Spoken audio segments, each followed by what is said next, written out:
আর এদিকে আমি সজনে শাকগুলো একটু ধুয়ে নিচ্ছি, এগুলো ভালো করে কচলে দিয়ে ধুতে হবে, কারণ আপনারা তো জানেনই এতে প্রচুর বালি। তো এগুলা কচলে কচলে ভালোভাবে ধুতে হবে। আর এগুলা নিতে হবে স্টেইনারে, কারণ এত ছোটো পাতা, এগুলো হাতে হাতে সবগুলা উঠানো যায় না। তো আমি কচলেরই কিছুক্ষণ পানিতে ভিজিয়ে রাখবো, যাতে বালি সব একদম হয়ে যায়। এত ছোট ছোট পাতা দেখতে পাচ্ছেন, খুবই ভালো লাগে আমার কাছে এই শাক ডাল দিয়ে রান্না করতে, সাথে যদি চিংড়ি দেওয়া যায় তাহলে ভালো। তো আপনারা কে কীভাবে রান্না করেন অবশ্যই জানাবেন। একটু ভিজতে থাকুক, ওদিকে আমার ডালগুলো সিদ্ধ হোক। এত ছোট ছোট পাতা, একদম পিপিলিকার মতো।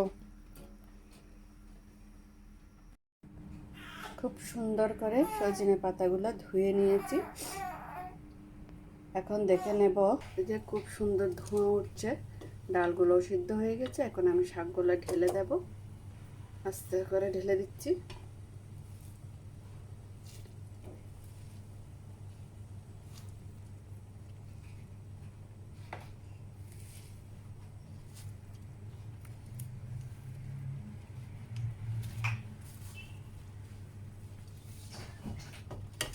সবগুলো শাক ঢেলে দিলাম, এখন মিক্স করে নেব। সবগুলা দিয়ে নিলাম, এখন মিক্স করে দেব।